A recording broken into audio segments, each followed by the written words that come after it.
ഏകദേശം 1956 ആയി കഴിഞ്ഞപ്പോൾ അണ്ണാദുരൈ അന്ന് ഒരു പ്രത്യേക സംഭവം നടന്നു. മറീന ബീച്ചിൽ ഒരു രാമൻ്റെ വിഗ്രഹം ഒരാൾ തല്ലിപ്പൊട്ടിച്ചു പരസ്യമായിട്ട്. അയാളെ അറസ്റ്റ് ചെയ്യുകയൊക്കെ ചെയ്തു. ഏതായാലും അത് വലിയ കോലാഹലമായി. ഇത് ഒരു അപകടം പിടിച്ച കാര്യമാണ് എന്ന് അണ്ണാദുരൈ മനസ്സിലാക്കി. അങ്ങനെയാണ് അണ്ണാദുരൈ DK വിട്ടിട്ട് DMK തുടങ്ങുന്നത്.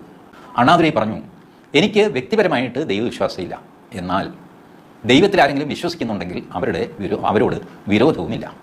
അതുകൊണ്ട് ഞാൻ വിഗ്രഹത്തെ ആരാധിക്കുന്നില്ല എന്ന് വിചാരിച്ചിട്ട് പിള്ളയാർ എന്ന് പറഞ്ഞാൽ ഗണപതിയാണ്. തമിഴ്നാട്ടിലെ ഏറ്റവും പോപ്പുലറായ ഒരു ദൈവം ഏതാണെന്ന് ചോദിച്ചാൽ ഗണപതിയാണ്. 2ാം സ്ഥാനത്തെ മുരുകൻ വരുന്നുള്ളൂ. അമ്പലങ്ങളുടെ കാര്യത്തിൽ ഒരുപക്ഷെ മുരുകനാണ് 1ാം സ്ഥാനം. പക്ഷേ വിഗ്രഹങ്ങളുണ്ടല്ലോ, ഈ ഓരോ മരത്തിൻ്റെ ചുവട്ടിലും വയ്ക്കുന്ന വിഗ്രഹങ്ങൾ, അത് എണ്ണത്തിൽ കൂടുതൽ ഗണപതിയാണ്. അങ്ങനെ EV രാമസ്വാമി നായ്ക്കരെ വെല്ലുവിളിക്കാതെ വെല്ലുവിളിച്ചുകൊണ്ട് DMK ഉണ്ടാക്കിയ